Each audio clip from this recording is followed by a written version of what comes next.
प्रधानमंत्री नरेंद्र मोदी ने नई दिल्ली में राष्ट्रीय जनतांत्रिक गठबंधन के मुख्यमंत्रियों और उप मुख्यमंत्रियों की बैठक की अध्यक्षता की। इस बैठक में पीएम मोदी ने भारतीय जनता पार्टी के नेताओं को सख्त संदेश दिया। उन्होंने नेताओं से कहा कि वे वाणी पर संयम रखें और अनावश्यक व विवादास्पद बयानबाजी से बचें। सूत्रों के अनुसार प्रधानमंत्री ने अपने समापन भाषण में स्पष्ट रूप से कहा कि सार्वजनिक जीवन में वाणी का सही उपयोग और सदुपयोग जरूरी है।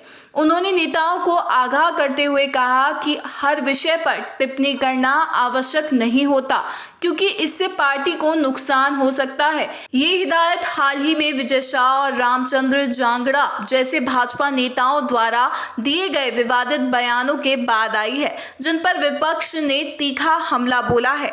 बैठक में एनडीए शासित राज्यों के करीब 20 सीएम और 18 डिप्टी सीएम ने शिरकत की। भाजपा के राष्ट्रीय अध्यक्ष जेपी नड्डा, केंद्रीय गृह मंत्री अमित शाह, रक्षा मंत्री राजनाथ सिंह और अन्य वरिष्ठ केंद्रीय मंत्री भी मौजूद थे। बैठक के दौरान 2 प्रमुख प्रस्ताव पारित किए गए। पहला प्रस्ताव ऑपरेशन सिंदूर से संबंधित था और दूसरा जातिगत जनगणना पर केंद्रित रहा। प्रधानमंत्री मोदी ने ऑपरेशन सिंदूर को लेकर कहा कि ये भारत की संप्रभुता और सुरक्षा के प्रति एनडीए सरकार की अटूट प्रतिबद्धता का प्रतीक है।